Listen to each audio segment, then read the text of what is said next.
jab, uppercut, leave you laid out on the floor. Try to duck and roll, hit and miss, now you counting stars. Should've practiced more, should've hit the mask, get out there more. Claim that you're the best.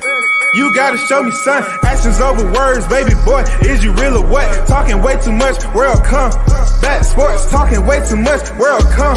Back sports, talking way too much, world come. Back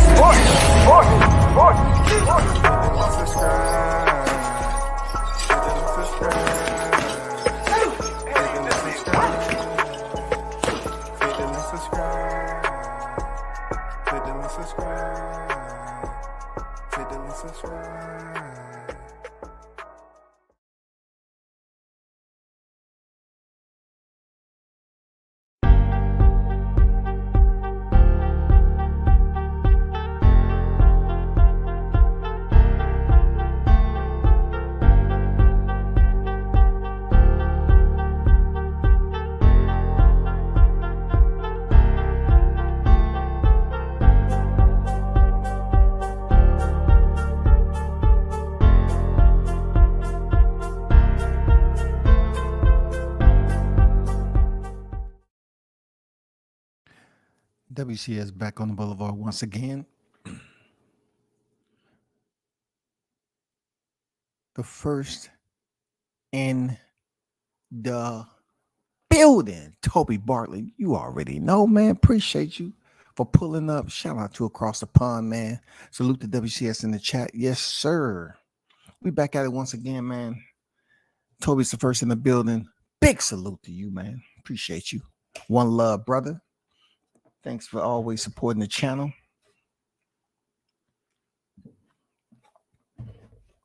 This live stream is a little bit different than the norm. And it's always good to have variety. You feel me? Variety is good. In your life, variety is good, man.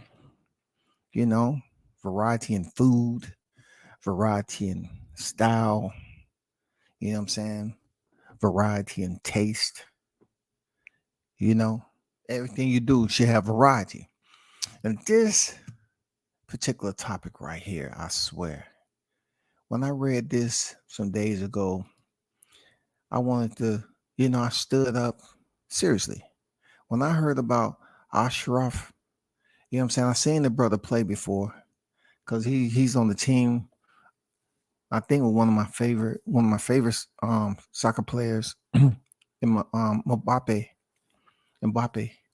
And when I heard about his divorce, I hurried up and ran and bought the biggest umbrella because I felt that he had pretty much earned the victory for a lot of us.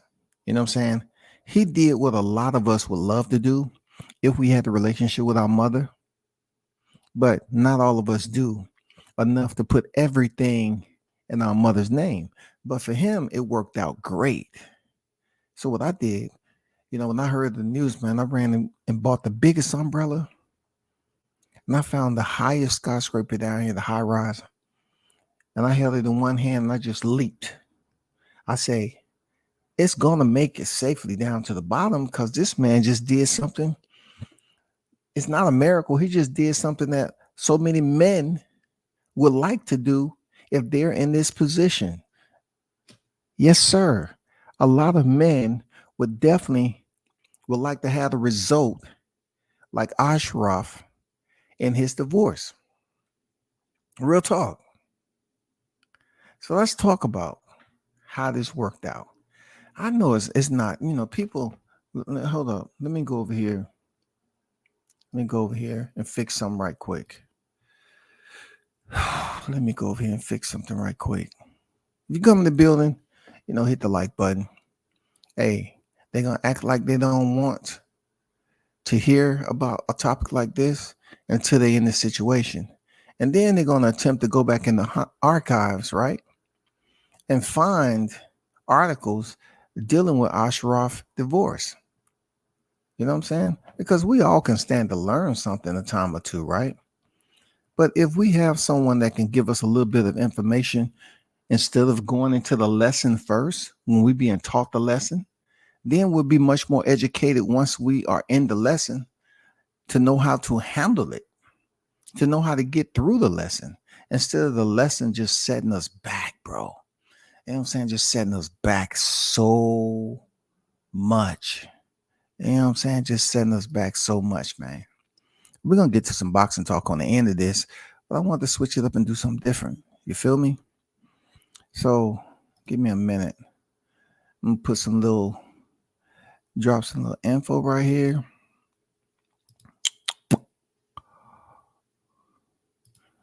Big shout out to everyone on this Tuesday. You know, I feel it was okay to take a little bit of a moment and, you know, switch stances a little bit because we already know what fight is going down. But I do have some juicy. I have some. I need to. I need to vent a little bit. You know, at the end of this, because I'm not going to be on this guy. I'm not going to be on. He's not going to be the topic for the extensive amount of time. You know what I'm saying? I'm just going to speak briefly because I have some good things to say about this dude. You know what I'm saying? And I know a lot of people can't look at this live because they're not sure if their wife is, you know, back there looking at the live too and see them in the chat. I get it. I get it, man. And that's being serious too. I don't want any one of y'all get in trouble. I'll have to immediately be in divorce proceedings next week. And then, you know, you shoot me DMs to my, hey man, you know, your live stream, man. You know, I had to unsubscribe because I was kind of nodding my head about certain things that you were saying. And it just didn't work out well for me. So now, you know, the wife trying to take everything, 50%, and walk out the door. You know what I'm saying? And you know, I have you to blame partially for that. No, you don't blame me. You know what I'm saying? Blame yourself for not getting permission to basically join and listen in to a live like that. You know what I'm saying? I'm almost there. All right.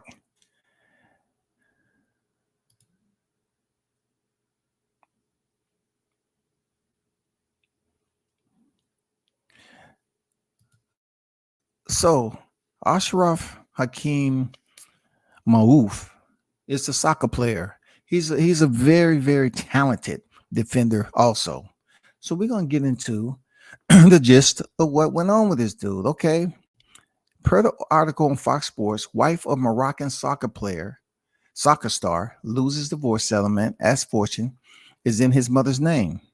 Now, this is going to get raw. I'm just letting you know it's going to get raw, okay? You know what I'm saying? It's going to get raw. There's no other way to talk about situations like this without bringing out the blade as sharp as it can get.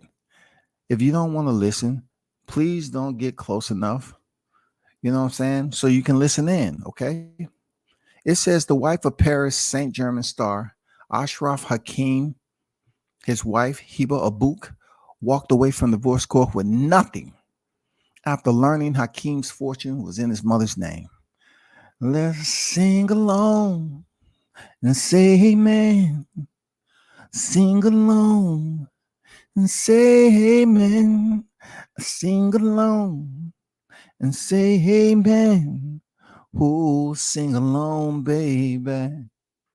So he walked away from the divorce court, right? He and his ex, and she got nothing after learning Hakim's fortune was in his mother's name. Sing along and say amen. Okay, moving on to the next one. Abouk, which is his wife, 36. Okay, you're gonna see, or you're gonna hear, there's a significant age difference in this scenario. All right, shout out to Andrew Charles on deck, man. You know what I'm saying? He said, God's a legend. Shout out to his moms. Man, shout out to his moms. I haven't even got around to that. But since you mentioned shout out to Ashraf, mom, you're the best mom going right now. You are the best mom in the world, for real. So Abouk, 36, his wife, was seeking a divorce and listen, y'all, fellas in the chat, have the wealth of the 24-year-old soccer player. This guy is more than 10 years younger than his wife. She's 36 years old now. She's seasoned. She's understand. She's lived longer than him. She's educated in life through experiences, right? It said Abuk 36 was seeking a divorce and half the wealth of the 24-year-old soccer player, following his indictment by French prosecutors on rape charges back in March. However, Hakim, who hails from Morocco, has no properties or money under his name, as his fortune is all under his mother's name instead. All right. All right.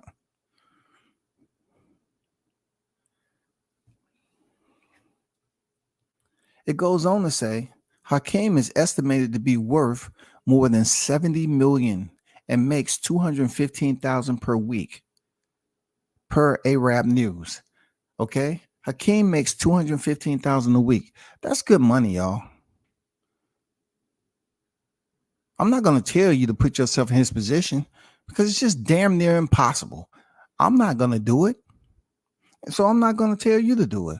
But God damn it, if that shit was for real for us, 215,000 a week, I'm damn near making $1 million a month. I'm good. You say super chat?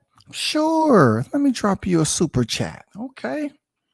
No doubt. Continue to talk. Continue with your live stream. Still, we're good. The article goes on to say court officials determined this after Abuk filed for divorce, telling her that even his PSG salary was registered under his mother.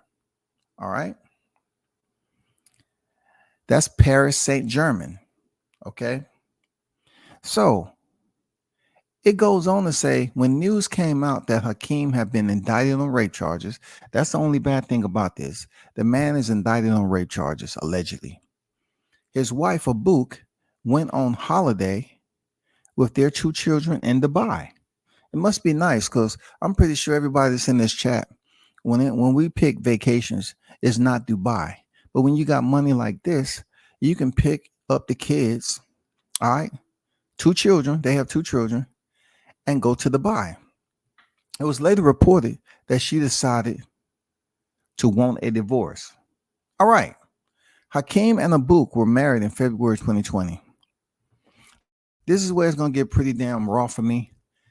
And I'm not at a point in my life where I truly give a damn if someone's listening to this and, they feel some type of way because they may be in a marriage or whatever. This is not directly to you. This is just me speaking generally out to the public, right? They married in 2020. Let's do the math. 21, 22, 23. So they've been married for a total of 3 years. For 3 years, okay? So sometimes, for those of you that's been living long enough, sometimes we bring up the vowels. Everybody's vowels are different. But in one part of the vowels, right, it doesn't say if it say death do us part, to death do us part, but it doesn't say you're supposed to get half of someone's life that they're building, just because they commit a sin. You know what I'm saying? That doesn't say it in the marriage vows that just because you commit a sin, it should be automatic when you go to court for that person to get everything you don't work for. Now listen, I told you it was effed up. I told you it was effed up that he's being indicted on rape charges. I told you. It's messed up. I don't know if it's true or not, but it's messed up. Hold on for a second.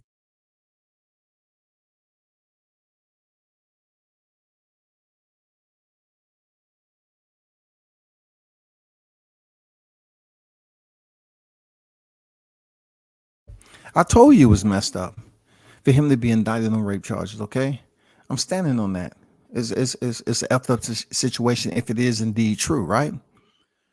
But then we have to look back on Kobe Bryant. Kobe Bryant was at one point in time, while he was active as a superstar basketball player, he too was indicted. You know what I'm saying? He was brought up on rape charges. You know what I'm saying? He was brought up on rape charges. And we seen how that played out, right? When we can say that the woman was there for a lick or an opportunity, you know what I'm saying? It's a lot that goes on in those situations. I don't know entirely of Hakeem's situation with the female, but what I'm saying about his marriage, though, you have two kids.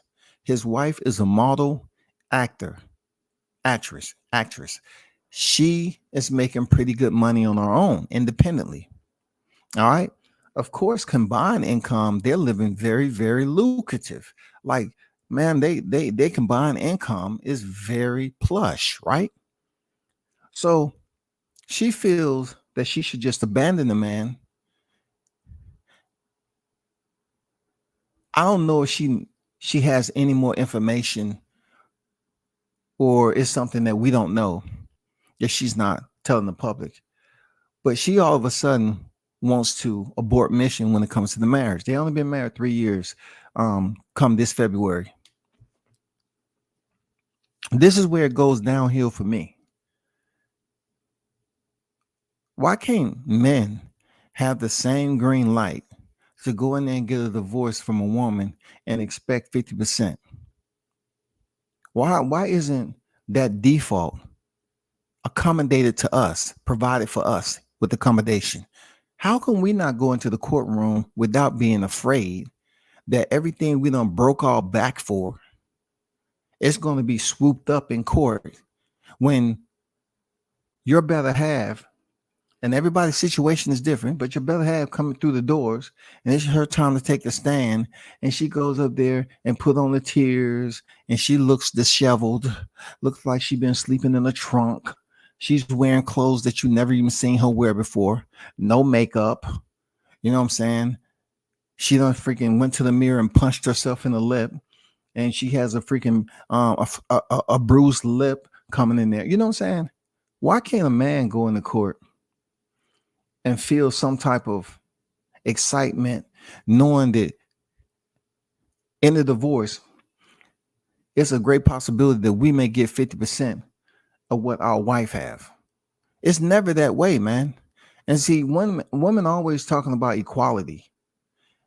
You know what I'm saying? They always talking about equality. There's nothing wrong with equality, but damn it, you want to say you want a strong man. You have a strong man in the household, providing, going out here and working and being accepted as a worthy father, a worthy husband.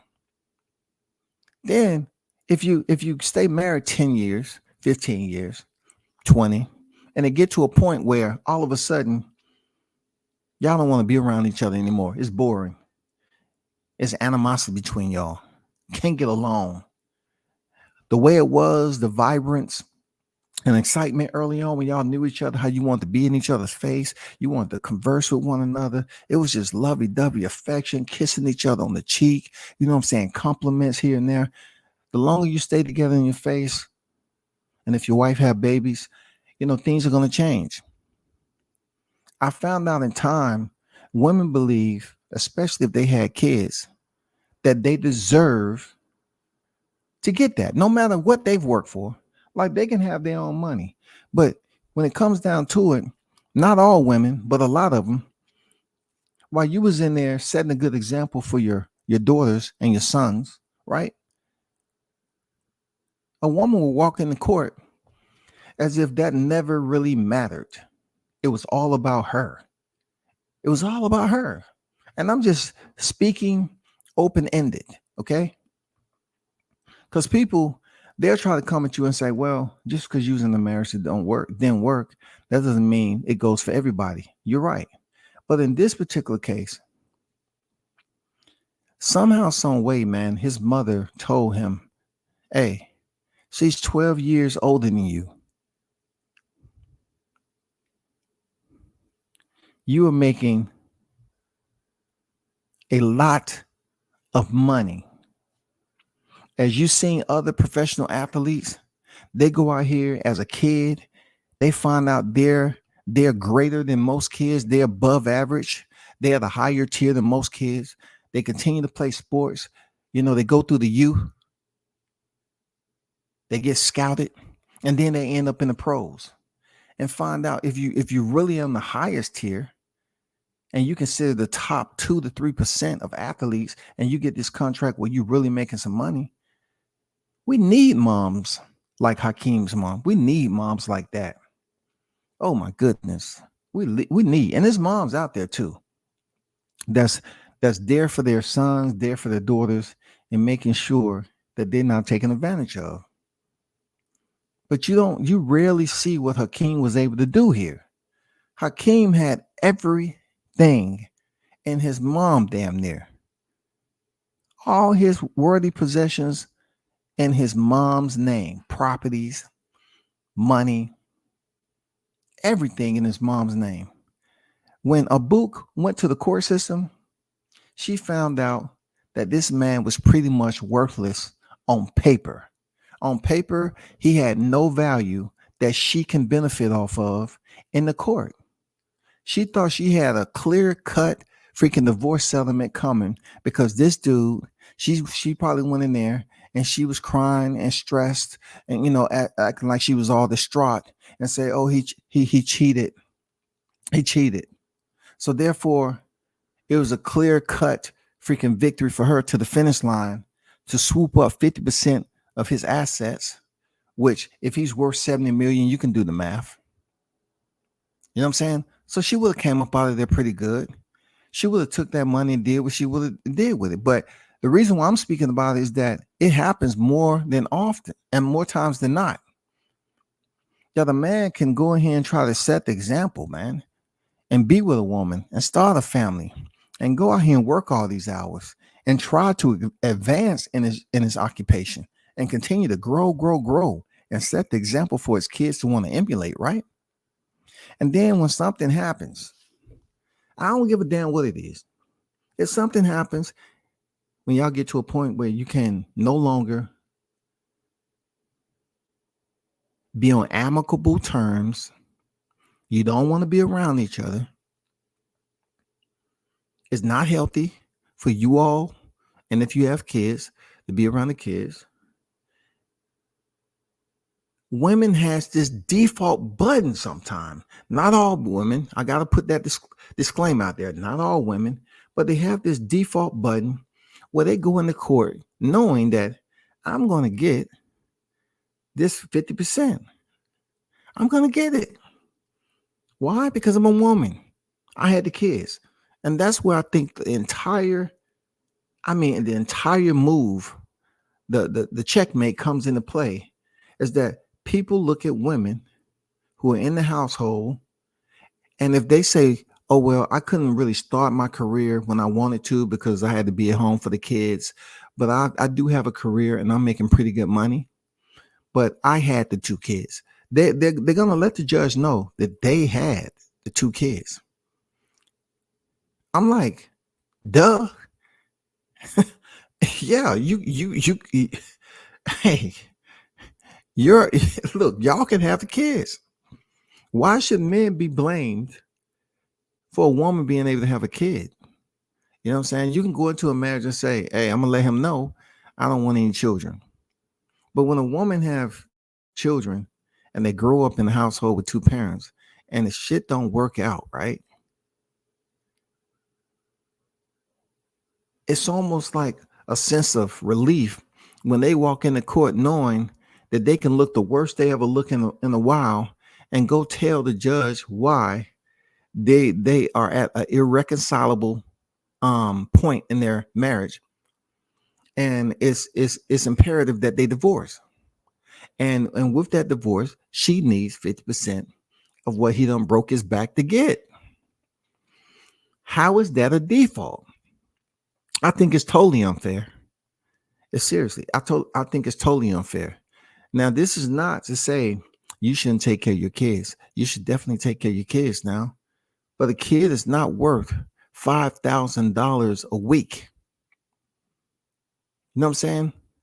When did a kid, if a kid is like that, then we should kind of seek some freaking applications, from the government. If as a kid I was worth 5,000 a week, it should have been some type of facility or a business, what I'm saying, law in place that when you reach a certain age, your social security number says that you're worth a minimum of 5 grand. And you should be able to submit applications for that 5 grand to start getting paid to save so you can not be in this situation when you get older.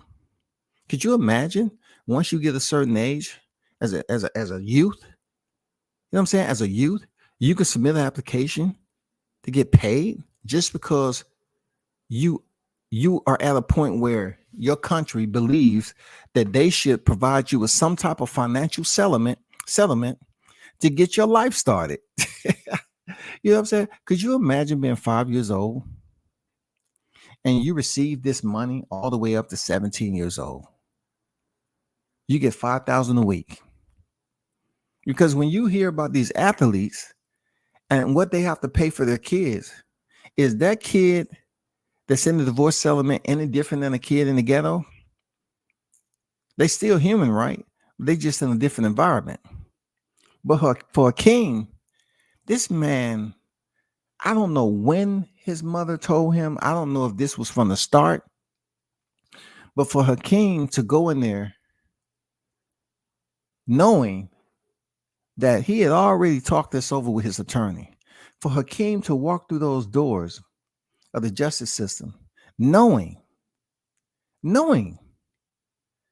that his wife had no clue of what he truly had and what was on paper and how much what was his value. She didn't have an idea. You know why she didn't have an idea, y'all? Because that's the way rich people are. That goes to show you right there that his wife had her own money. They didn't have joint accounts. She was making her money. He was making his money. Nobody can tell me in 3 years of marriage that they have joint accounts and they just sharing everything, because both of them was making money. But I do not feel it's fair, man, to be married for 3 freaking years and you're going to say, I want half in the settlement, and plus I want child support on top of that for 2 kids. And for 2 kids, your attorney is going to go up there and say, well, he should be paying $25,000. He makes $215,000 a week. His kids are more important, right? Like his kid is not going to have a trust or a share or whatever, right? He makes $215,000 a week. So she gets up there and said, I think 25 to 50,000, a month is more than fair, or 100,000 a month per kid is fair. I just want to salute Achraf Hakim Maouf, because he pretty much demonstrated to his wife Hiba Abuk that he wasn't a sucker. She wasn't just going to walk in there and be married to that man going on just 3 years and just walk away with everything this man has worked for. He's the one running up and down the field. He's the one defending. He's the one going through the practice and training, going on the road to play. Where does this stuff happen, man? Like, what does it happen in life? Who teaches them this? Back to the article. It said Hakeem was placed under judicial supervision in early March after 23-year-old woman came forward accusing him of rape. A preliminary investigation was opened, though a report said the victim then pressed charges.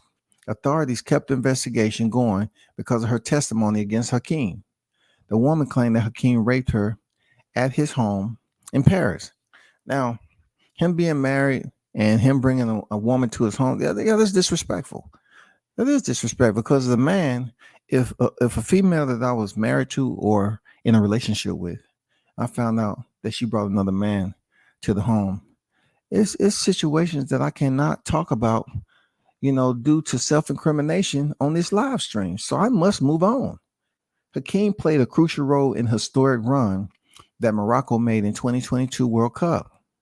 In 7 matches, the defender had an assist. You know what I'm saying? It goes on to say he also played with PSG the past 2 seasons, on owning 8 goals and 9 assists. He has 4 goals and 3 assists. So pretty much what this is saying, everything looks good. Like this lady is 36 years old, and this guy's 24. For 36 years old, I would say that her genes is truly a blessing. But it's all about what's inside. And that just goes to show you, even though they look like a beautiful couple, it's quite ugly when it comes down to just throwing everything out the window.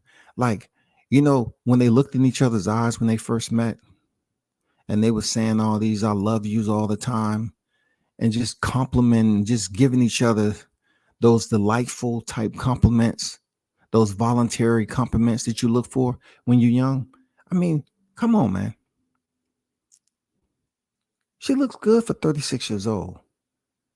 But the ugly side of it is that she really don't give a damn about him going on the field and playing and how he looks as a man, because she's going in there in court and treating him just like a wife would do that's making 24,000 and her husband is making over 6 figures. She's treating him the same way. It's almost like he's not doing anything more special than anybody else. Whether you talking about a man that's making 50,000, 100,000, 150, or whatever, when they go through the courtroom, she's doing the same thing these women do on the lower tier, and go in there and ask the judge for half. HALF.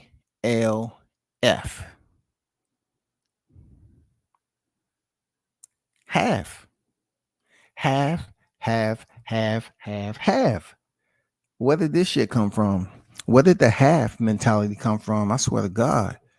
Ain't nobody say that shit had to be something that's lamented.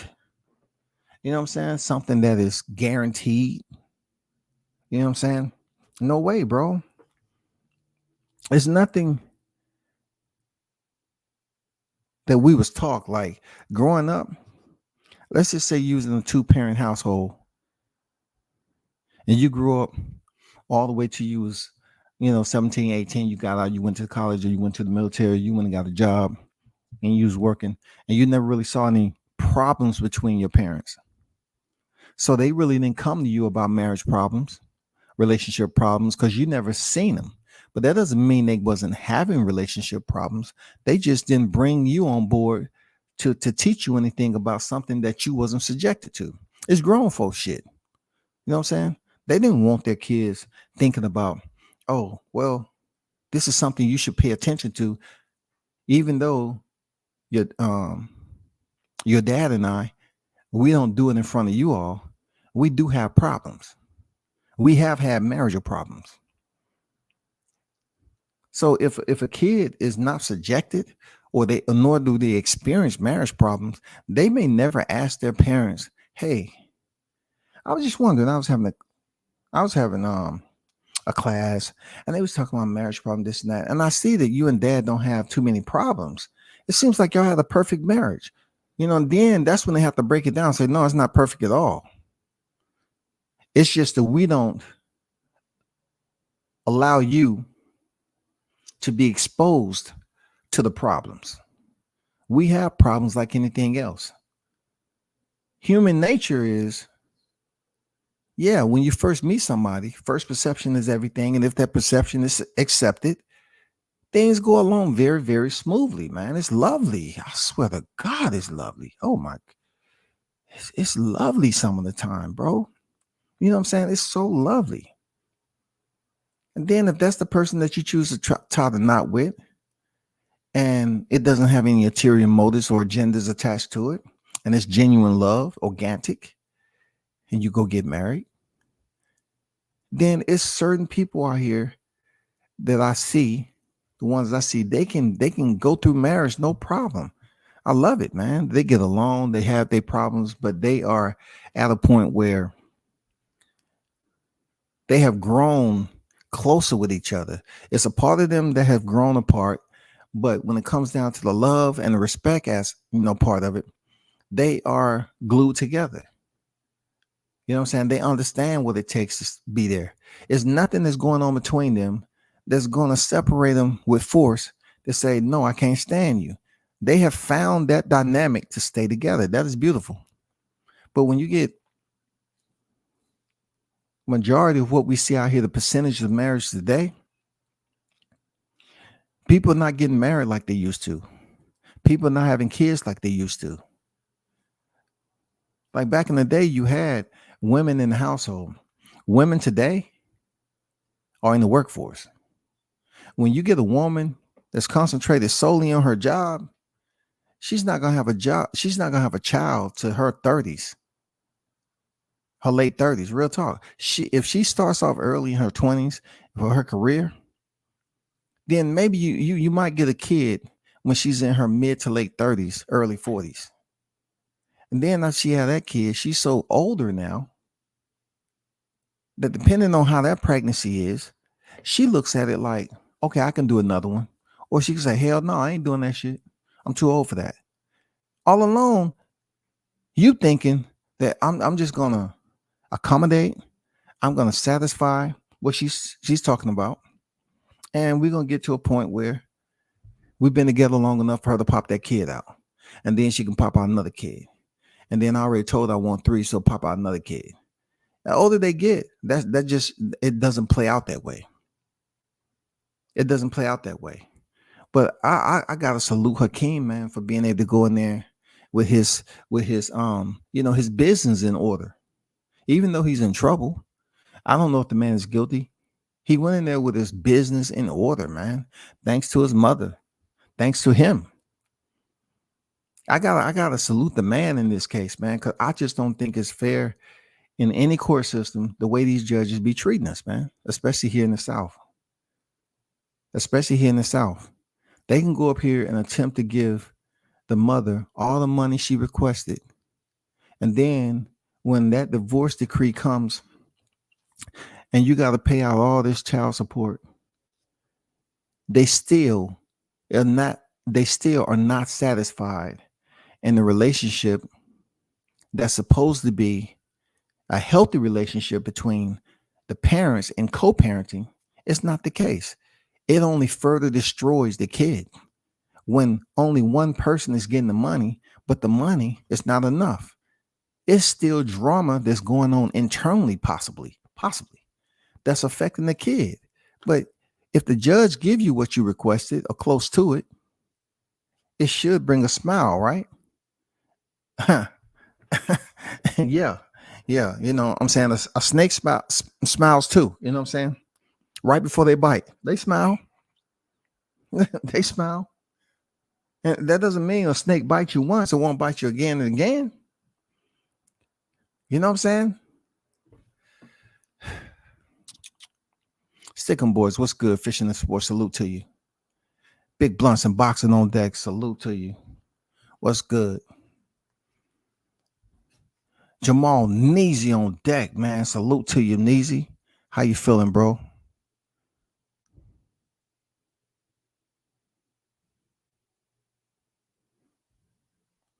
So, hold on for a second.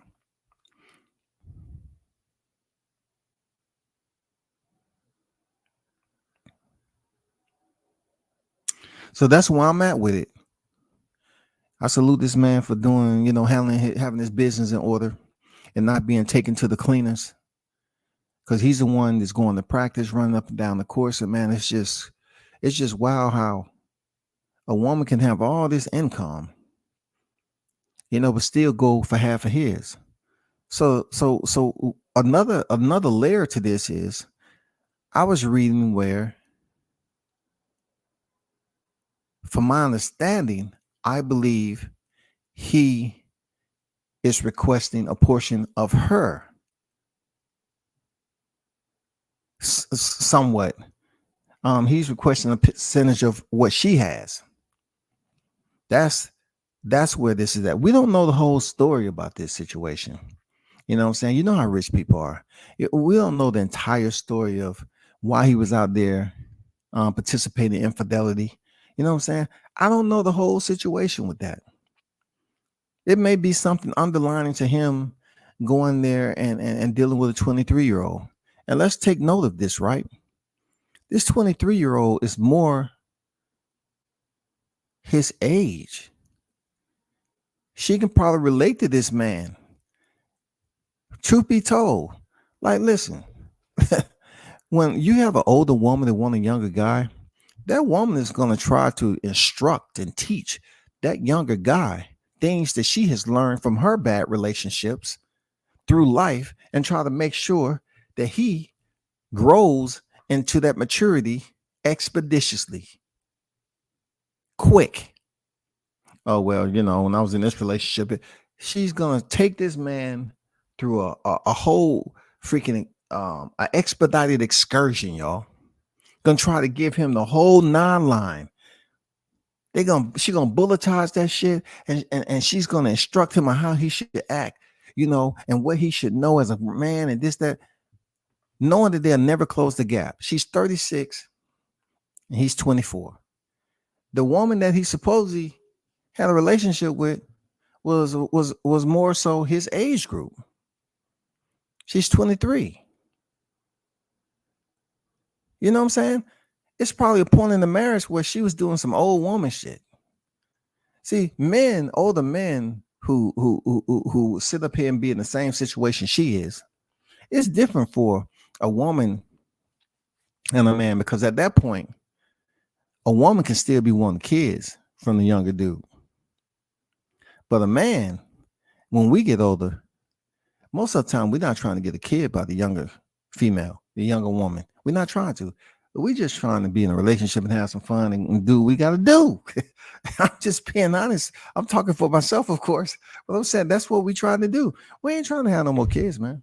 We ain't trying to goddamn have a kid and then knowing damn well this relationship is not marriage material. And if I have a kid by this female, she's taking me straight to court for child support. So our mindset is different than a woman. A woman is emotionally involved. You know what I'm saying? That's all I got on that situation. But salute to him, man. I'm off that. Let me take this thumbnail down. You know what I'm saying? That was outside my normality of topics. So from my understanding, right?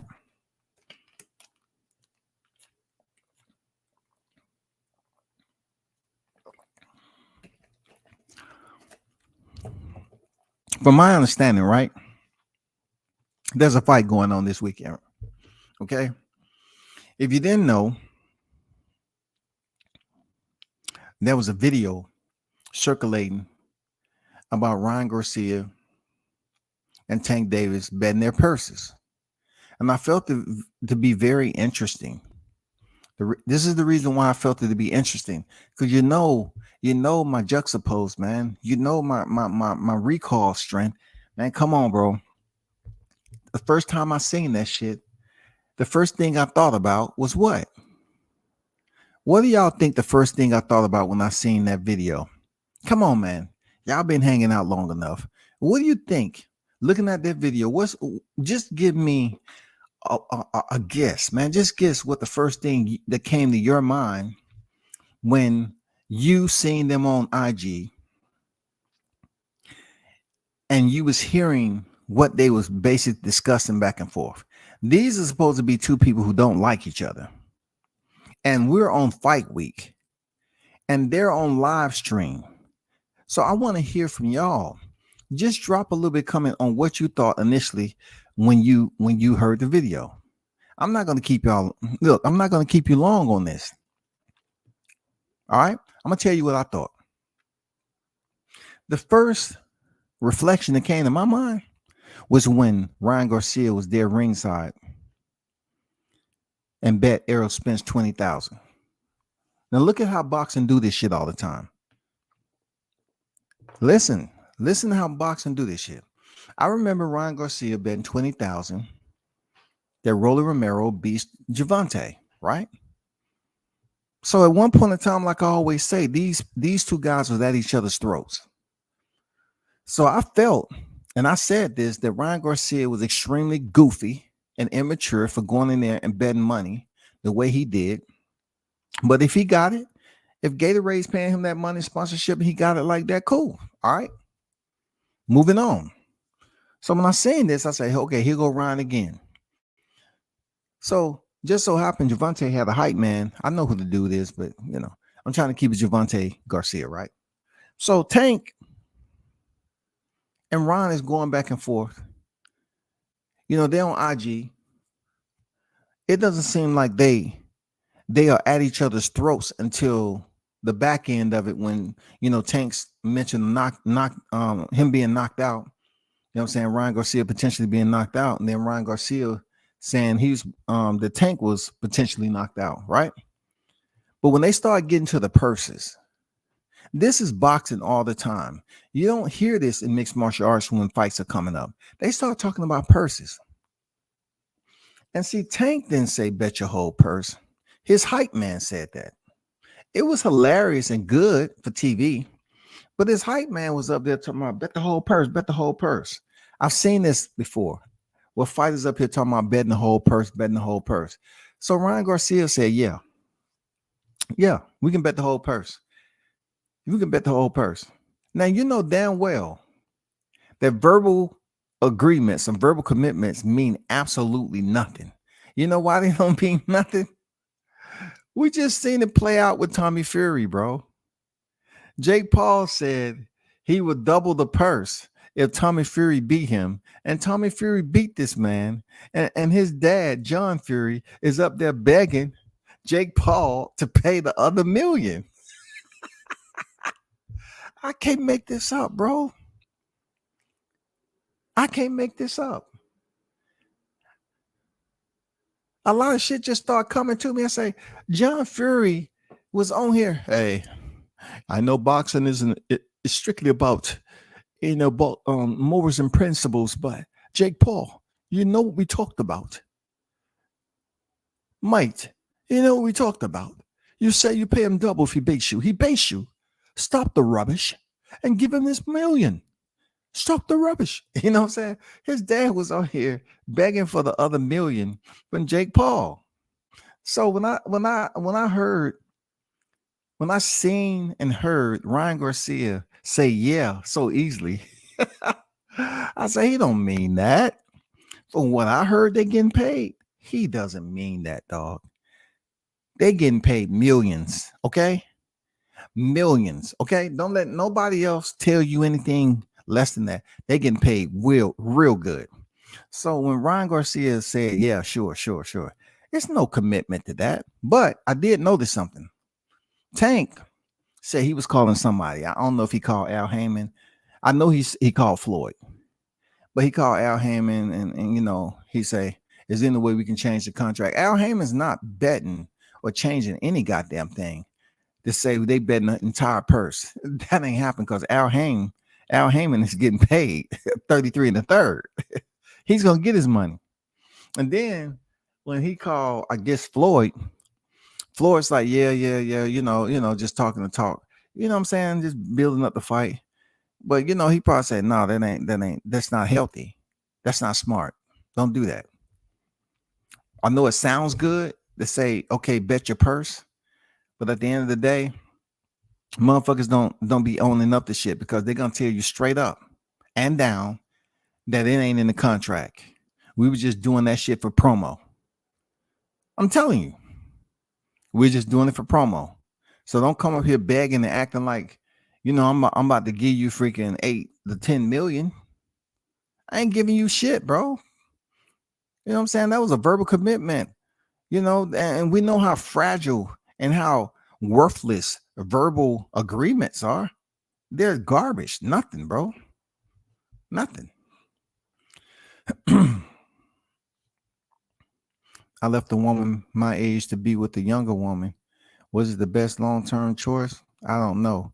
Did I have a blast? Absolutely. Hey, that's real talk, Andrew. That's real talk, man. That's real. That's real, man. I definitely understand. I definitely understand that, man. Blunt say they got to be just selling the fight or something because ain't no way I'm about to be smiling and laughing with the opposition on live stream. Yeah, man, come on, man. Look, they don't like each other, man. And they on there joking and smiling and stuff like that. And then they want to talk about, getting knocked out. At the end of the day, man, I don't blame them for promoting the fight. Do what you got to do with promoting the fight, man. It's all good. Do what you have to do. Promote the fight. But I've seen it too many times where fighters always talking about bet the purse. You know what I'm saying? I mean, I seen another live where Jamal Charlo was up here talking about he's putting 20,000 on Ryan. And I thought about getting on live and say, you know what, I want to get on that bet, Jamal. But you got to make sure you're gonna pay up. Because them type of dudes right there say, oh man, verbal agreement ain't shit, man. But hey, if they win, they're gonna be trying to send their people, hey man, get my money, get my money. But if they lose, they're gonna try to, oh man, we didn't write that down, we didn't shake on it, we didn't do nothing. But you're gonna bet 20,000 on Ryan. Just 20,000 on Ryan. So if I'm looking at it like this, he's betting 20,000 on Ryan. He's gonna go wait till he get to the casinos and bet. And from what I understand and heard, that it's not even a large gap. It's not even a large gap, y'all. It appeared as though Tank called Floyd on the phone and told him to tell Al to put it in the contract. But I know they just using, Kai to promote their fight. Hey, Kai, man, like I said, I wasn't even gonna promote the dude. He's funny as hell, though. I ain't gonna lie. Dude got mad energy and everything, but I'm trying to keep it on boxing. This dude is an extra hype man. You know what I'm saying? He has his stuff going. He ain't clout chasing, man. A lot of people fuck with Kai, man. For real. A lot of people fuck with him. Do your thing, big dog. But all this bet your whole contract and bet your whole purse. I mean, bet your whole purse and Tank acting like it's gonna be in the contract. I don't think any of his people will even oblige that because they have to go over here, redo paperwork on fight week, send it off to Team Garcia, and tell them I need this back before close of business Thursday. Weigh-ins are Friday. I need this back before close of business Thursday. They can send the paperwork. If Team Garcia don't return it, it's none and void, bro. Keep it pushing. Kick rocks barefooted. You know what I'm saying? Kick rocks barefooted, man. They had 200K people in that live stream. They just need 100K of them people to spend 85. Hopefully the whole 200K buys it. Yeah, bro. Yeah, that's what I'm saying. Kai, man, a lot of people mess with that guy, man. He's funny. I ain't gonna lie. He's funny as hell, man. He has a nice little setup going on with people coming over there to visit him wherever he's at. You know what I'm saying? He's probably on a high rise. He's doing his thing. Whether I don't know too much about the kid, but I have watched some of his videos. You know what I'm saying? He was just overboard with getting involved. He was like the ultimate hype man. It was hilarious, man. He's talking about we about to get paid. We about to get paid. Man, hey, Ryan, he may be goofy, but goddamn it, he ain't all the way stupid. Hold on for a second, y'all.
I'm back. As you said, Al probably hung up the phone when he heard that. First of all, I think Al's assistant picked up that phone, and once he passed that word, they said, "You know what? I want to keep my job." So I'm gonna tell you straight up, that ain't happening because that's gonna be money that you owe Al. So if you take your whole purse and you move that, give it to no. Al gonna get paid. That's one thing about this game. Just because they go up there and draft up the contract doesn't mean he ain't getting paid. Period. So he can draft up anything. He's gonna get his money. He's going to get his money. So if he gets 33 and a third off whatever purse they got, he's gonna draft up for that remaining money. If they choose to do something like that, goes to Ryan Garcia, but he's gonna get his money out the purse. That's how that's working. And truth be told, it's not even in good faith for him to allow his client to put himself in a situation to bet the purse like that. I know it's good for promo and everything, but no, I never advise someone like that to say, yeah, let's do it. Let's do it. No, fuck that. Dude, you trying to make as much money as you possibly can because Javante he's been on record as saying he's not going to be around Javante is not going to be around the sport. He's not going to be boxing for a long time. So the bet sounds good. It's happy-go-lucky type shit. But no, we talking about business, man. Yeah, fighters always want to say, bet your purse, bet your purse. Man, forget that. Forget that. Let's go in there and get the victory. And so we can keep it moving. You know what I'm saying? Let's go get the victory. That's all we need to do. Get the victory. I want to see Ryan take on a more serious demeanor as the fight night approaches. And he kind of already sorted. Well, the only reason, Andrew, I would assume he's taking on a more serious demeanor because he's cutting weight. Now, it's a picture that was out, and they said, oh, Ryan doesn't look that drained. Listen, in the final hours of this week, it's going to get even more miserable for a person that's not really fighting in the lightweight division anymore. And they say it's freaking tough for him to make 135. So it's going to get right now as we speak, it's getting very bad. They're getting to a point that they're on schedule. It's Tuesday. They're on schedule. They're doing test weights. They're shaking out. They're doing all this shit to make sure when it comes weigh in on Friday that they're good. They ain't trying to go in there. Look, it's a way that Tank can get some extra money from Garcia. His ass coming there and he's overweight. Yeah, he can get some extra money now. You know what I'm saying? That's how you can get some money. If Ryan Garcia doesn't make weight, then that's the way he can make money. Then that rehydration clause in there, 10 pounds from 36, and he's not at 46, you know what I'm saying? That's another penalty that he can make some money. You know what I'm saying? So if he makes weight but go over the 10-pound rehydration clause, hey, he got to come out the pocket. Real talk. But the good part about this fight is that it's actually happened finally. I hear a lot of people talking as if trying to compare this to Spence Crawford. This is not a Spence and Crawford type fight. This isn't. But it isn't. I mean, come on now. The equity isn't 50-50 when it comes to credentials. When it comes to the property value, bro. Let's just kind of talk this into real estate terms. The property value for each fighter is not the same when it comes to credentials. What you have done, what's right there on your boxing ledger. What does all that say? What is your appraisal when it comes to boxing? We're not talking about your sponsorships because a boxer can get sponsorships outside the sport. And really, no one ever sees them do a commercial and it's pertaining to boxing. He's doing a Gatorade commercial with a basketball player. Did you see him doing anything? Was he in Creed? So that just proves my point on what I'm saying. He can get a sponsorship, but it doesn't really have anything going on with boxing.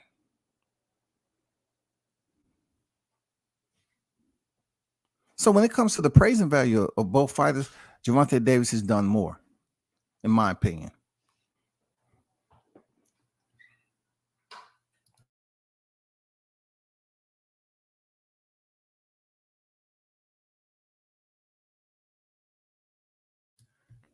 That's where I'm at with it. That is where I'm at with it. This fight is going down, and people are saying it's somewhat like Errol Spence and Terrence Crawford. That just isn't true. It sounds good, you know what I'm saying, for people to chatter about, but it just isn't true. You know, Spence Crawford, of course, you know, both of those guys have multiple championships and they're on the pound for pound list. Neither one of these guys are on the pound for pound list. You know what I'm saying? None of them have been campaigning or holding residence on the pound for pound list up to this point. So we can't really put them in the same box when it comes to real estate. We can't put them on the same property as if their praising value is similar to that of Crawford Spence. It's not.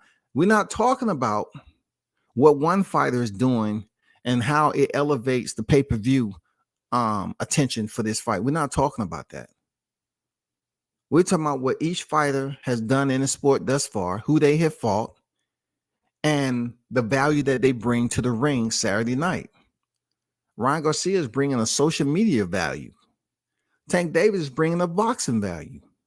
He's bringing a pay-per-view value. He's bringing championship value. He's bringing knockout value, entertainment, excitement value. You know what I'm saying? So it's kind of like a fat kid sitting on a seesaw with a goddamn donut in his hand. One person is bringing all the leverage. That's the appraising value of this fight. Whereas you look at, you know, Crawford Spence, and it pretty much levels itself out, especially in the welterweight division. Both of them have made tremendous achievements at the welterweight division, and that's the fight people want to see. AU, what's good? Shout out WCS from Detroit. What's good? Salute to Detroit, man. The boxing footprint over there, man. Salute to y'all. Salute to Detroit in the building. You already know. You was right. If they announced that fight just before the main event, the building will go through the roof. They should promote it like WWF event. I totally agree with that, man. Put some WWF, WWE, WCW, ECW. You know what I'm saying? NXT. Put all those events into it. Promote that like wrestling, because people at wrestling events, they be hyped. They have signs. They have all that shit. If they could bring these two fighters after the co-main event, man, like you said, the crowd would be chaotic, man. It would go berserk up in there, man. People will now have something to talk about. You know what I'm saying? Through the main event, after the main event, the whole mood would change. It'd be like, oh my God, finally, boxing has given us something fresh. They given us something fresh, man. They basically brought both fighters into the ring and had the whoever's gonna announce the fight and hype that shit up all the way, maximize it, amplify it as much as you can, to the point where everybody that's in attendance, man, be going crazy like they fighting. You know what I'm saying? Of course, you know, Errol and Crawford gonna talk their shit because it's been a long time coming. But am I confident? Am I truly confident this shit's gonna happen? I'm not. I'm gonna be honest with you. I'm not, man. I'm gonna try to go on a recon mission and find out, you know, who's on deck and who isn't. Yes. You know what I'm saying? Like all this promo, man. I don't want to sit up here and rain on the parade like I always do and say, hey, well, I don't believe in it. But let's just say it doesn't happen. Let's just say it doesn't happen. I'm asking y'all, who should we be angry with first, right off the rip? Who should we be angry with? Right off the back, man. If it's no sign of an announcement, do you believe that the boxing fans are going to be genuinely upset and feel like they've been taken advantage of again, right? They've been slapped around again for a whole 2 weeks,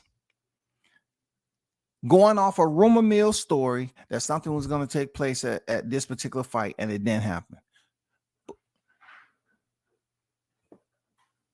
Who should we get mad at? That's what I'm saying. Who should we get mad at? Is it someone in particular we should be mad at? Look, the problem that I have with boxing news being leaked, we don't truly know who leaked it first, because they put words like that, reportedly, sources. So who do we get angry with if we don't see no sign of Spence Crawford announcement this weekend? Because truly, when it comes down to it, the fight week's supposed to be about Garcia and Davis, right? But since, you know what I'm saying, these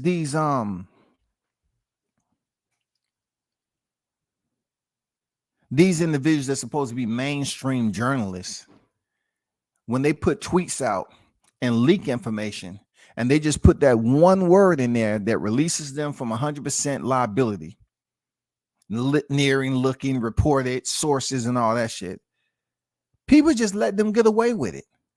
Like, they'll run with this shit like somebody dropped a whole 10 bands, right? They was going in their pocket for a while. They dropped a whole 10 bands on the ground. They'll scoop that shit up and go the other way, man.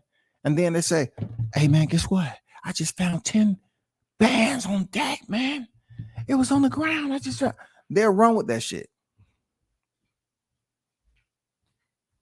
But when they take it to the store and find out it's counterfeit, they don't even get back on here and do a follow-up.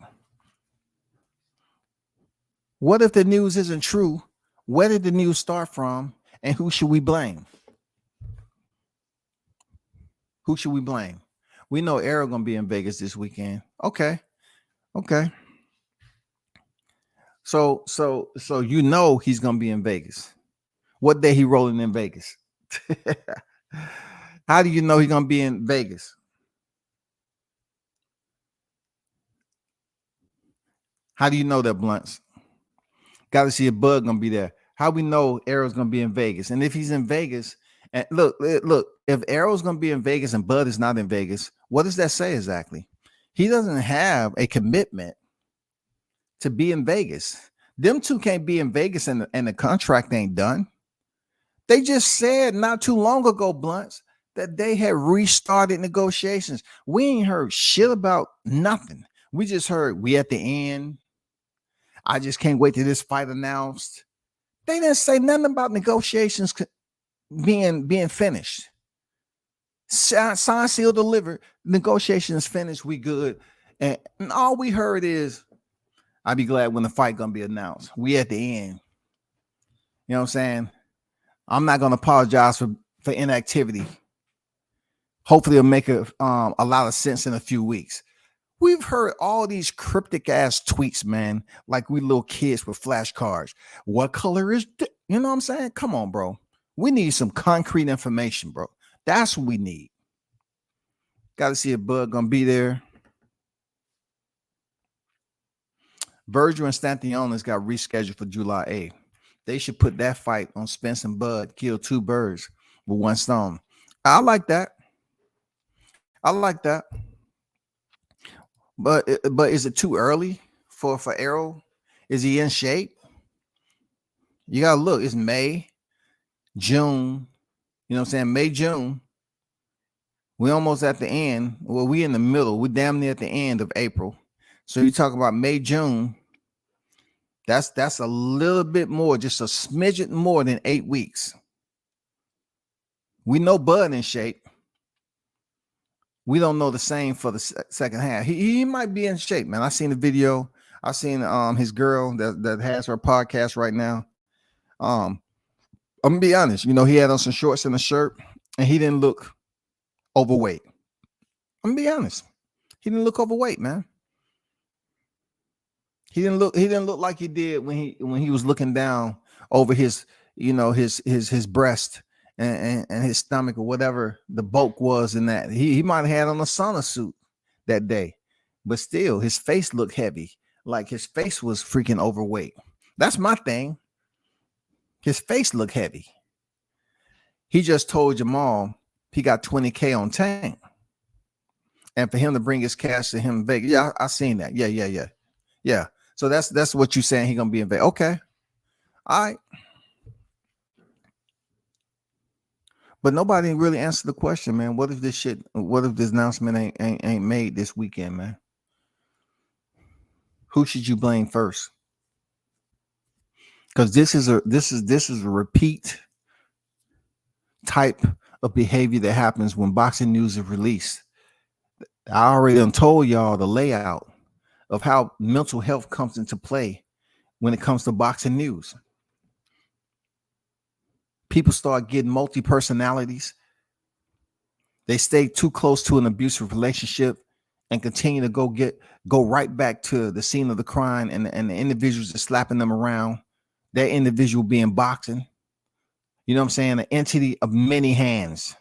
Boxing can slap a motherfucker from any spot at any given time, bro. Boxing is the biggest pimp of combat sports. When boxing backhand you, you don't have to be anywhere close. It just comes out of nowhere. They didn't announce it. That's boxing. Oh, are they gonna do it? The co-main event over. Okay. Are they gonna do it? Oh man, dang! Ryan Garcia is about to walk. Tank Davis about to walk to the ring. Oh shit, they fought. Oh man, the fight over with. People leaving the arena. You know what I'm saying? You just keep getting slapped in the face with boxing, dog. So they ain't gonna announce it.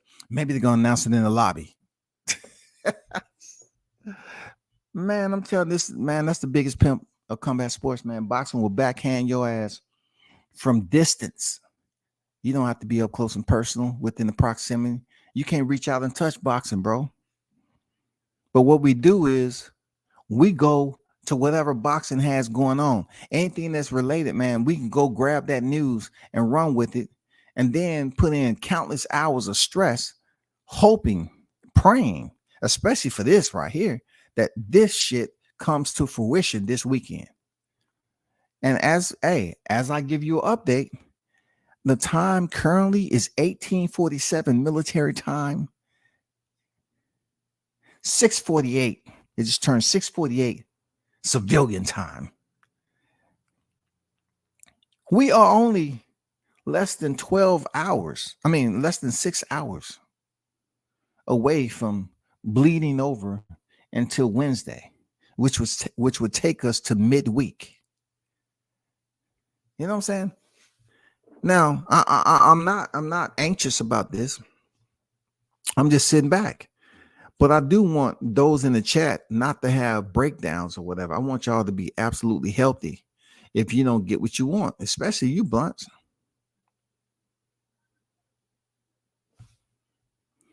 But I did hear that. Yeah, man. Hey, his girl cleared the scene, bro. Like a G. Like a G, man. You didn't even see her open the door, man. She slid up in there, reached over. In the process, she used her peripheral to check his phone. Man, come on. A G. A professional G, man. She's did that before. Come on, man. She did that before, man. She has that down too smooth. That shit is smooth, man. No hesitation, no nothing. Her eyesight was on the prize, man. Bruh, you on live, bro. And she knew what that phone's supposed to look like. That phone looked different. You on IG Live. And by that time, the aerosexuals all screen recording that shit. When they seen him go live, they thought it was for them. Look, I'm gonna give them some credit. You know, majority of why this video was out there circulating because of the aerosexuals, man. The aerosexuals out there with a screen record, and they was loving it, passing it. Hey man, I got some info for you. It's gonna cost you about, let me see, I got rent coming out. This like 70. Give me 70, man. What you got, man? Give me 70, man. For real. I got some info for you, big dog. They passed off that Aerospin video, dog, for $70. This is new, man. This is a rare, this is antique. This is limited edition right here. You know Aerospins don't go live on IG like that, man. This is limited. Man, give me 70, man. Okay, give me 55. Give me 55, dog. I'm telling you. You heard him put this on your channel, man. I'm guarantee you it's gonna do some views, though. You better hurry up before everybody get it and put it out there, man. Because everybody gonna be getting a slice of this pie, man. Give me 55, man. It's yours. They be out there hustling, bro. Well, who said it would be announced on Tank versus Ryan? Was that Benson? I think it was, man. I'm not sure if it was Benson or not, but that's why I said who initially brought this story to the light. Who did it? Who said the fight? That's just the point. When this news is broke and the YTC runs with it, we never know who broke the news. Even if it's Michael Benson, right? Michael Coppinger or whatever, Keith Eidig, Dan Raphael, we never know because they say sources and reportedly. So we never really know who's the what's the inception of when this news was broke. We don't know.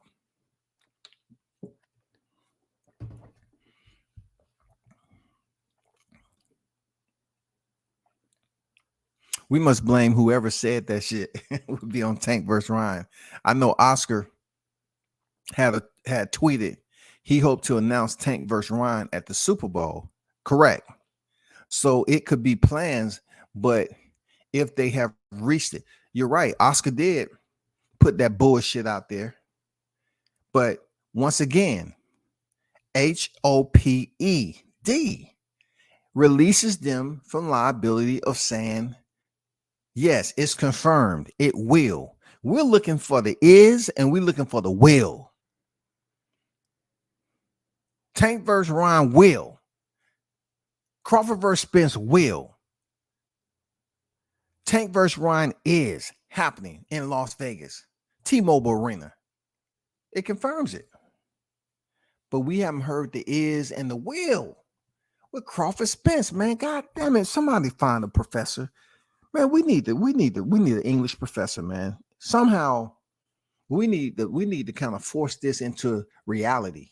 We need to find a way to omit those words that's leaving just a smidge of the doubt and seal that up with confirmation.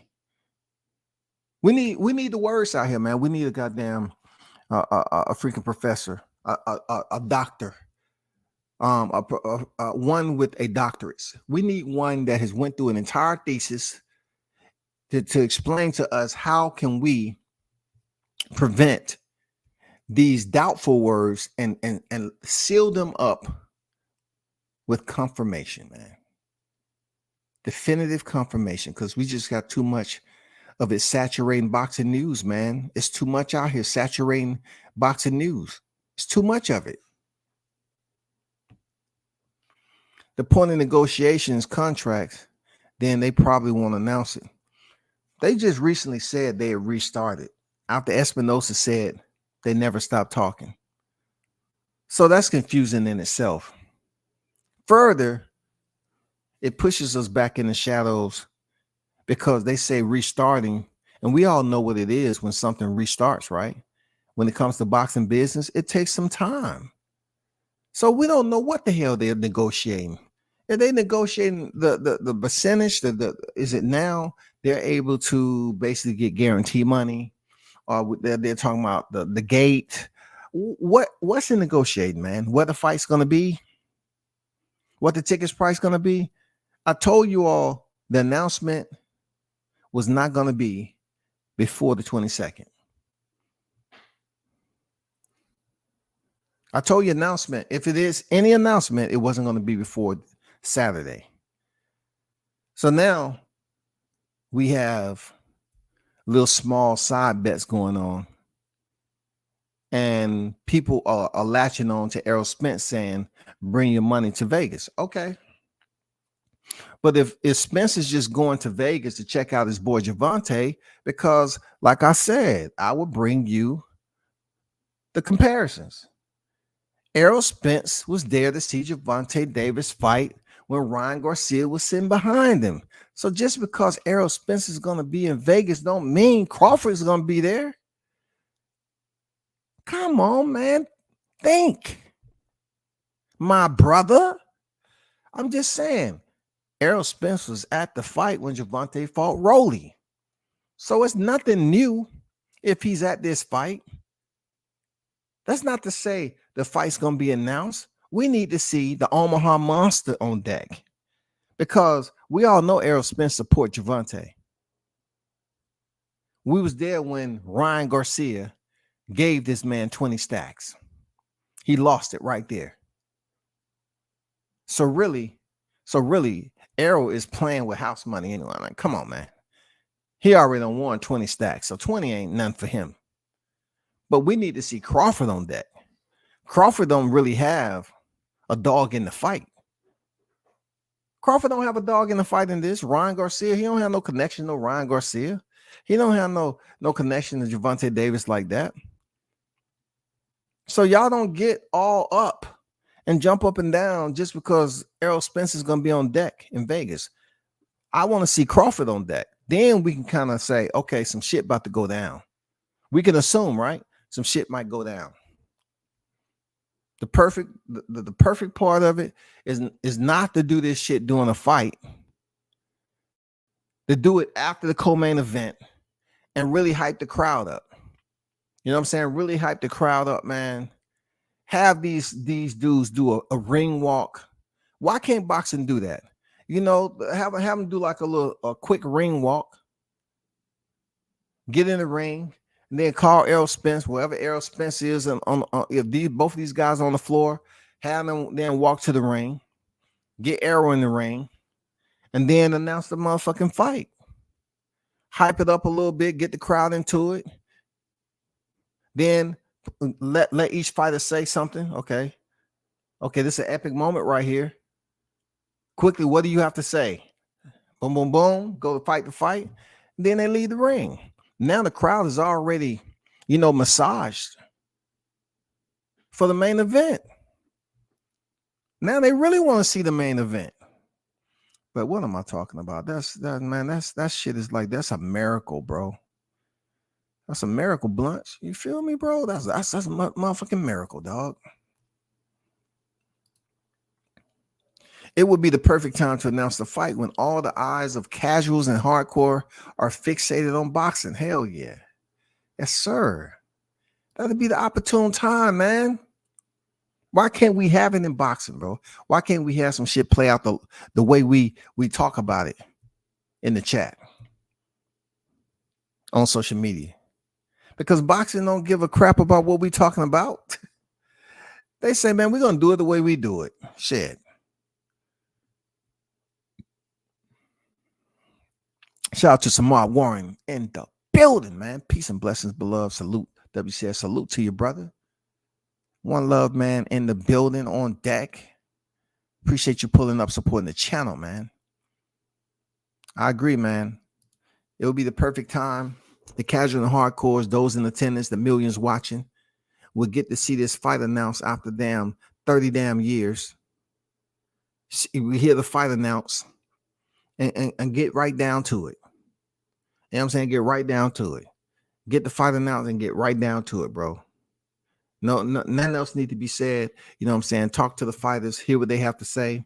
Do a little face off. You know what I'm saying? Because it ain't going to be no animosity. There ain't going to be no swinging. It's not going to be Crawford versus Benavidez and nothing like that. You know what I'm saying? It's not going to be that way. It should be good. It's not going to be Errol Spence versus Jacob McCooley. McAlooey. You know what I'm saying? It's not going to be that type of freaking energy. But, let them talk. They talk face off.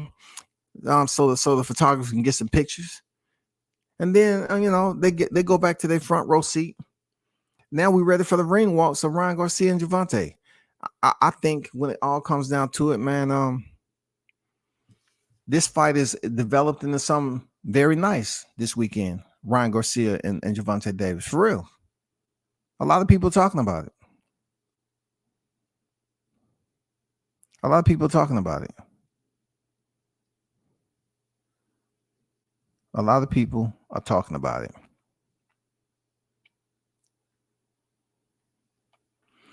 And, you know, I'm pretty sure both fighters are already in Vegas.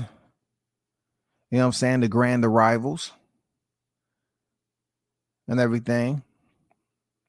So, let me check out and see what Ryan Garcia did on the grand arrival. Let me see what he said. Hold on for a second.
Just staying focused. Just staying focused, being ready for this fight, and that's it. I mean, just staying where I'm at right now. Ryan, yesterday on social media, you and Tank were going back and forth, and there was talk about, he said, would you bet your purse? You said, yeah, winner take all. What is the status of that? I just hope that he's not talking about the purse he wears. That's all I'm worried about. Just don't. We're not talking about that purse you're wearing. We're talking about the whole fight purse. Let's bring it on. As you were getting into your final preparation. Okay. I mean, I like the energy. He doesn't seem like he's drained. You know, doesn't seem like he's drained. A lot of people showing his grand arrival. Let me check this out.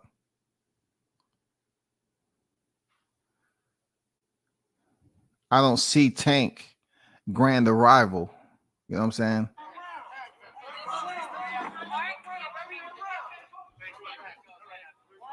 Ryan Garcia's grand arrival.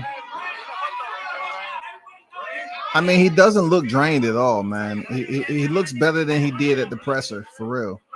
I don't know if it's the makeup, because it looks like he has makeup on. Of course, he's a pretty boy. I ain't hating on him. You know what I'm saying? It is what it is, but he doesn't seem like he's sucked in or dry and all that. I mean, I'm a fair person sometimes. You know what I'm saying? I can be a fair person, for real. I'm be a fair person. I still think his giraffe neck. Okay, here go Tank Davis grand arrival in the motherfucking tank. That's a badass vehicle. I ain't gonna lie. That's a badass vehicle right there. That shit is live and living color, bro. Got the security hanging off the window.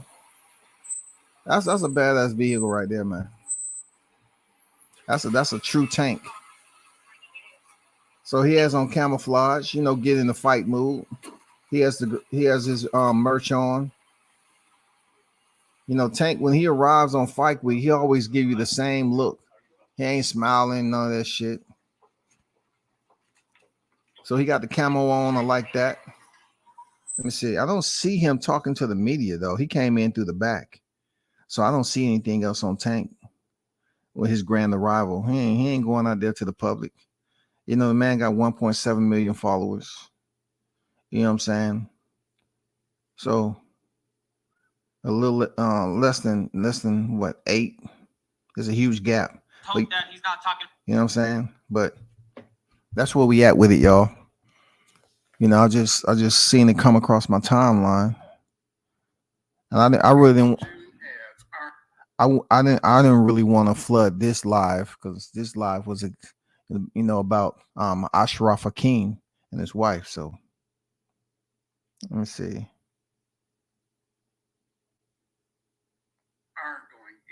Man, what is this, man? Let me see what y'all talking about. Tank is about to come out. They just cut to the break. Go to the live currently. Okay, cool. Let me check this out right quick.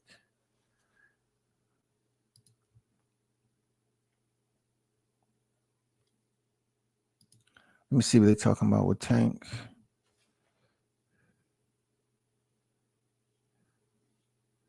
There he is. I didn't want it on here. Let me go over here though. Okay, they just cut to commercial. They still on commercial. So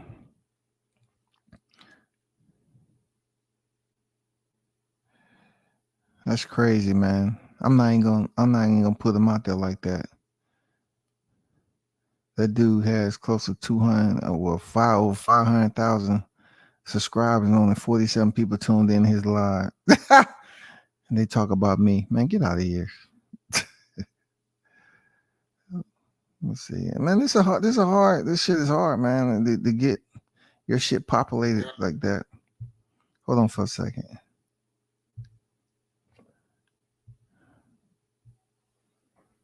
Let's see. God damn it. I'm about to bring up Showtime.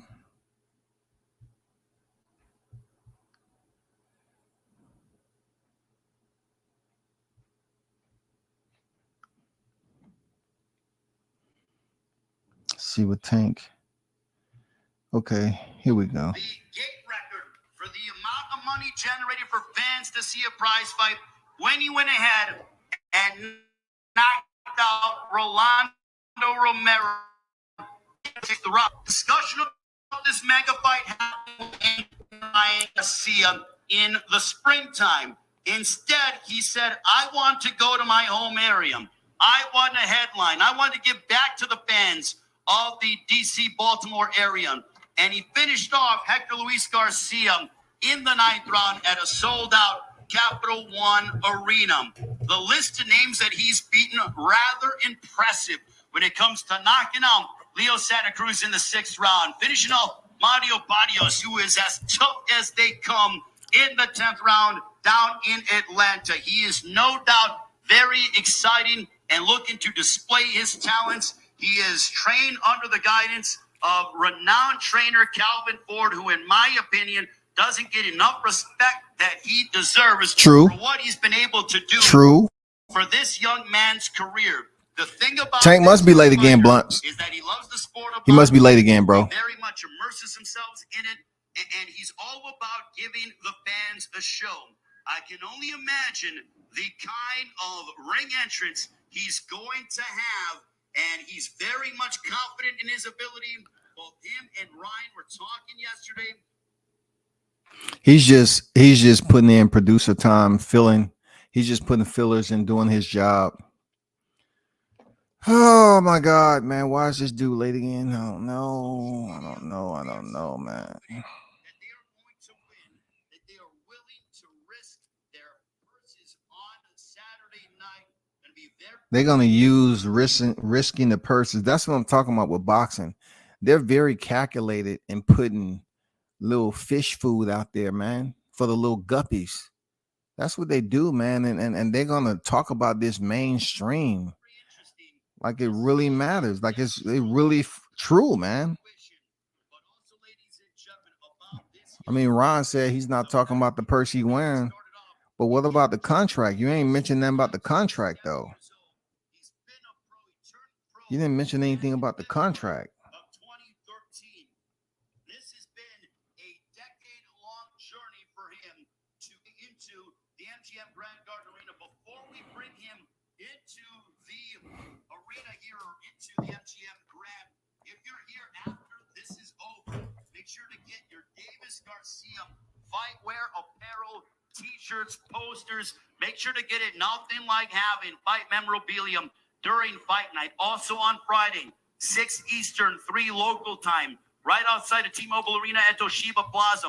The final weigh-in for Gervonta Davis and Ryan Garcia.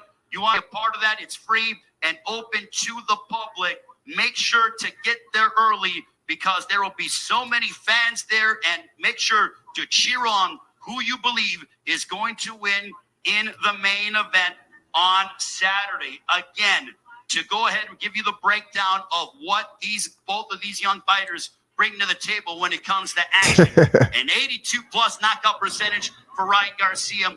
Oh, he cool people, man. Real talk, he cool, man. I had lunch with him before. You know, it was us and some trainers out there, man. He's cool people, man.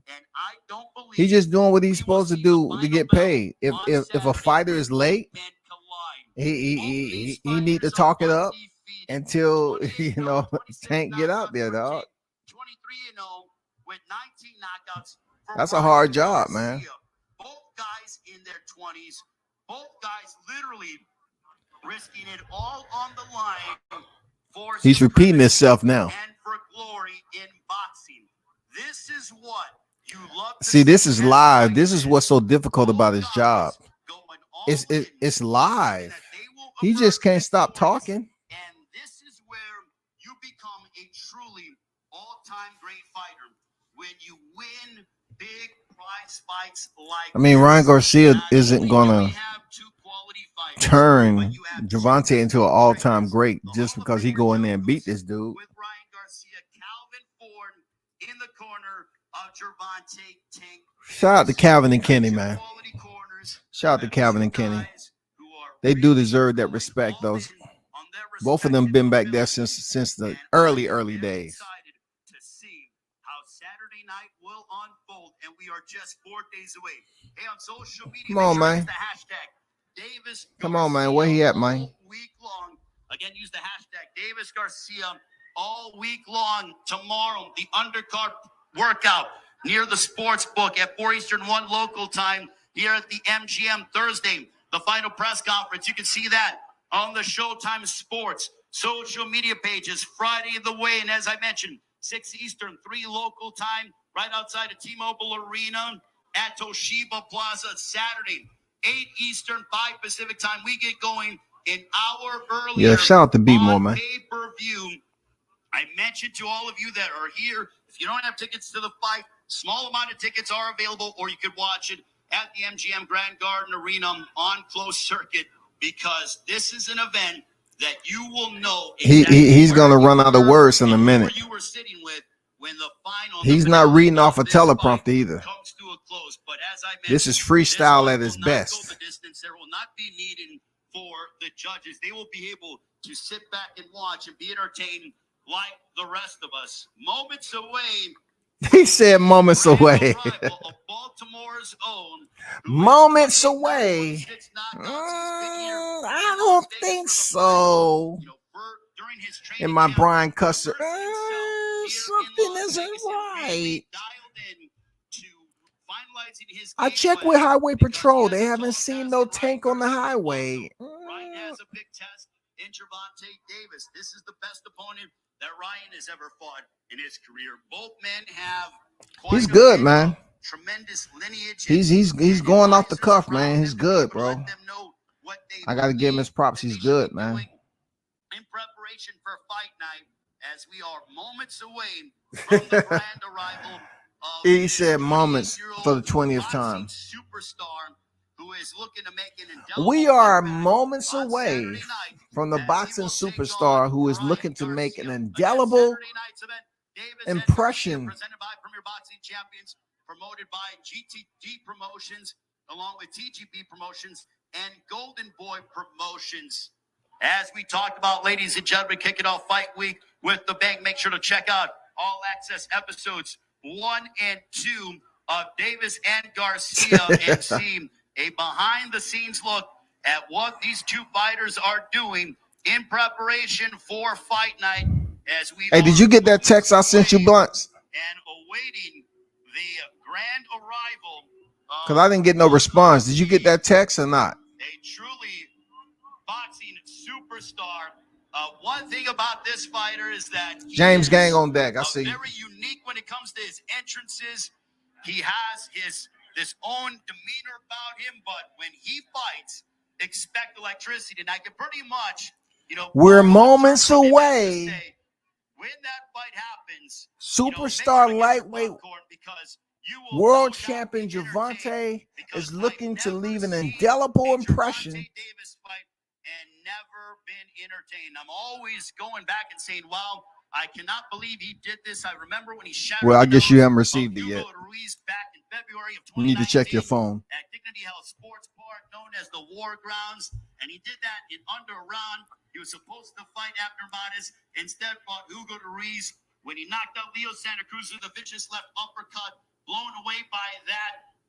This young fighter continues to exceed expectations. And when I mentioned continue, he's continuing in his quest to try to remain undefeated as he takes on a fellow unbeaten 24-year-old in Ryan Garcia. Right now, Tank is 28-0 with 26 knockouts, looking to get to 29-0. And Leonard Ellerby certainly believes that Tank will get the better of Ryan Garcia on Saturday night. I think that we are going to get a tremendous fight, and one that we are going to be talking about for years to come. So we are literally moments away. Moments away. Grand entrance. And moments away. I want to know, moments away. Will be on fight night. You're going to get a that mold gonna fall off when he say moments away 5 more times, man. That's gonna be the Candyman freaking code right there. He gonna crack the code. He gonna crack the mold. Moments of mold. This epic main event. Fights like this are great for boxing. They are what's needed in boxing, and it's what we are going to get on Saturday night as these two go ahead and collide and look to make a statement in their first maiden voyage headlining here in Las Vegas. To be quite honest with you, I think we're going to get something that we didn't expect. What that means, I don't know. I just think when it comes to boxing, expect the unexpected. You have a fighter in Gervonta Davis who's headlined on pay-per-view before. He has been through this, but never here in Las Vegas.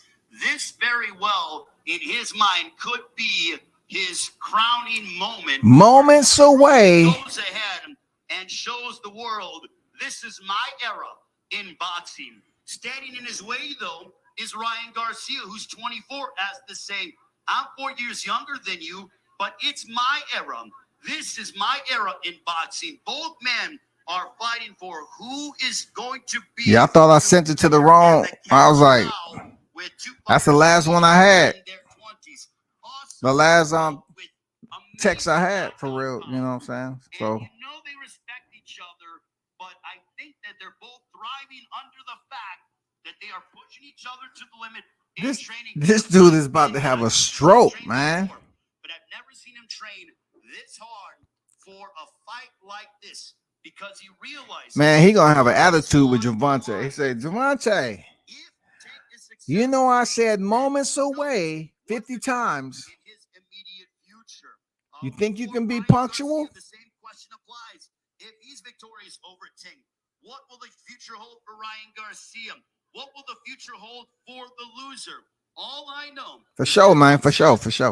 We will have a winner and a loser. But now, ladies and gentlemen, we want there it is. We're moments away. 28-0, 26 knockouts. The boxing superstar from Baltimore, Maryland. He happy than a mother. He's running out of material. Champion, Gervonta Tank Davis. Hey, these announcers know they're gonna make their money when Gervonta on the card at the main event, because he's gonna be super late. It's packed up in the MGM, man. It's packed up in that motherfucker, man.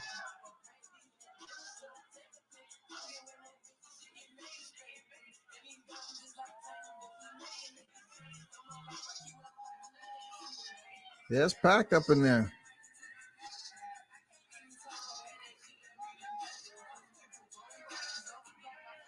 I know some people want to say something slick to him. Tank, it is great to see you. Welcome to Fight Week here in Las Vegas. Ella be up there with the Tank Beijing, the in Snow White, different parts of the United Mercury, States, sold out crowds, Beijing, headline in the UK, but now main eventing here in Las the Vegas. charcoal gray on the Beijing. Dish on Showtime pay-per-view against Ryan Garcia. What does this moment mean to you? It means everything. You know, we put everything on the line. Coming from where I come from, this is big. You know, I witnessed, you know, Floyd Mayweather, all the top guys fighting in Vegas, and it's the top level. So I'm ready. Is this the kind of fight where you go ahead and with your performance that you say, okay, this is my era now. This is the Gervonta Davis era. Yes, sir. For sure. Definitely. Yesterday, you and Ryan Garcia on He was looking for social media Gervonta were to going say back something and forth. longer than that. And what I understand is that you were wagering each other's purses. See how they rhyme What with is this the status rumor? of that? Was that just talk, or is that really going to happen? That was just talk. I'm trying to make it. It ain't signed. I mean, It ain't signed. calling his advisor and things like that. So hopefully we can get it done. Being with your trainer, Calvin Ford, you guys have been together since the beginning. You notice he said get with his advisor and not his manager, right? Because they so used to Al Heyman being the advisor and consulting with Al Heyman. All seem to be like a family. We are a family. You know, I've been with Calvin since I was, 7 years old. You know, so we are a family. You know, we stick together. We have our ups and downs, but most importantly, we have loyalty. You know what I mean? So that's a big thing in our group, and we always stick together, and that's what it is. I love watching videos of when you were a little kid and you were hitting the heavy bag and really just immersing yourself in the amateurs. Did you ever dream that you would be here at 28 years of age, headlining a global event here in Las Vegas on Showtime pay-per-view against a fellow unbeaten fighter like Ryan Garcia? Nah, my first goal was, to win a belt. You know what I mean? I think everybody that started in boxing, I think that first goal is to win a belt, but never I thought that I'd be in, Vegas having a big fight here. So I'm excited, man. This is a dream come true, and I won't let my people down. Okay, so you're not going to let your people down. So how is it going to go down on Saturday against Ryan Garcia at T-Mobile Arena here in Las Vegas? I mean, you got to tune in. It's something that you don't want to miss. Definitely going to put my works in, and hopefully you come ready. If not, it'll be an early night. Ladies and gentlemen, let's give a round of applause. Ladies and gentlemen, give a round of applause to the one and only, the reigning defending Gervonta Davis. Be sure to purchase that pay-per-view.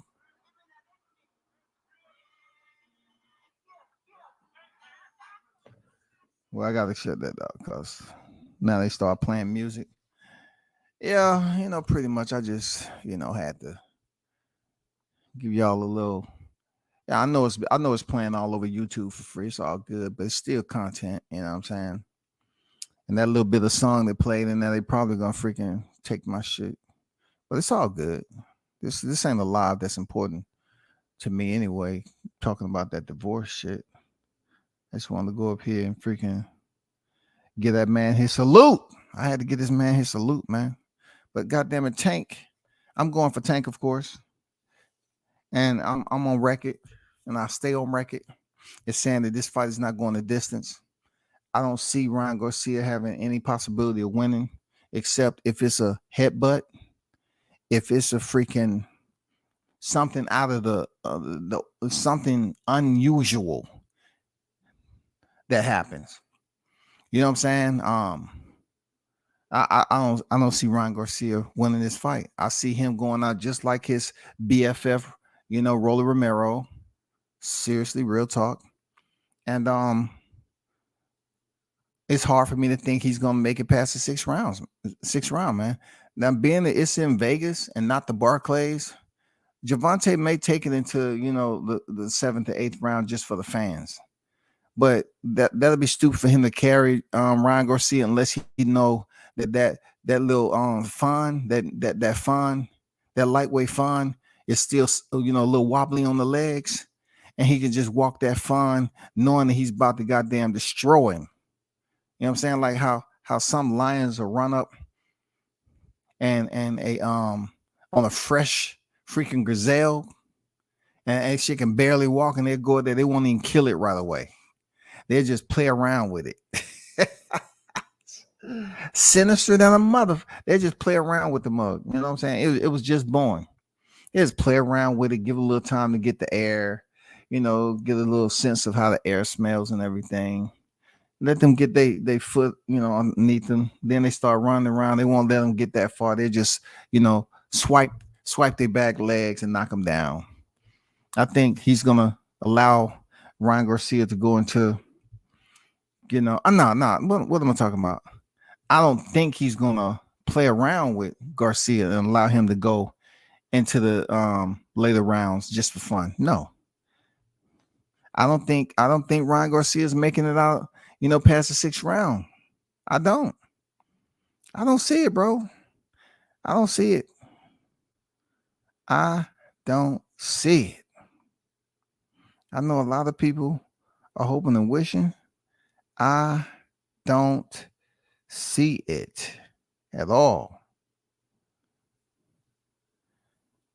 I feel it's gonna be an adrenaline dump by Ryan Garcia mostly because he ain't never been on no stage like this. Let's be honest. Ryan Garcia ain't been on no stage like this, man. He hasn't had no monster, across the square from him like this. This is all different for him, man. It don't care if he was in there against Fonseca.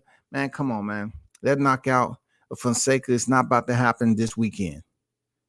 You know what I'm saying? It's not about to happen this weekend, bro. That 1 round shit is over. You couldn't even finish. Look, people. I don't think a lot of people are just paying attention. He couldn't even get Emmanuel Targo up out of there. He couldn't even get Emmanuel Targo out of there. Targo, he dropped in the 2nd round, and he couldn't even get him up out of there. And y'all going in here talking about he gonna destroy Tank? He couldn't even get Targo.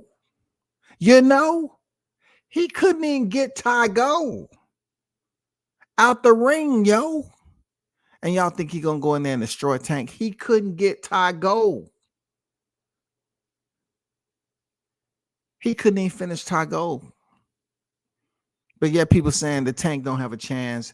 They're gonna put their money on Ryan. This is why, and all this other shit we hear all the time. And then they put their money on Ryan, and it's like, okay, when Ryan gets dropped and knocked out or whatever, they're gonna get back on social media as if, okay, let's explain what happened. First of all, man, I lost a lot of money on that, man. I'll make it back sooner or later. But I truly thought that Ryan Garcia going, they started giving this long soap opera ass story. No, stick to it. You fucked up. You always want to play devil's advocate for views, y'all niggas. You know what I'm saying? Just say you fucked up. You know what I'm saying? Be a real boxing fan and go for the fighter that you know that's gonna go in there and get it done. Come on, man.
Hold on, man. I don't know why this shit. Al is the manager, no doubt. Al is the manager. Al is the manager. Tank by KO 7-9 is plus 400. If you bet on either fighter to win in 1-6 or 7-12, it's plus odds. To go the distance, plus odds. You can make money on any part of the fight. Almost foolish not to bet on this. Okay. What's going on, Jay Reddy? I would send you some change over there so I can bet on Tank, but in order to bet on Tank, man, you gotta goddamn shit. You gotta bet a good little piece. You know what I'm saying? Good little chunk of change, man. But man, y'all know what it is, man. I might be back on a little later, but I got some, try to figure out these travels and everything, man. Y'all hold it down. Appreciate y'all pulling up. It's fight week. You already know. We shall do this again. Turn up and tune in to World Combat Sports, man. I'm out.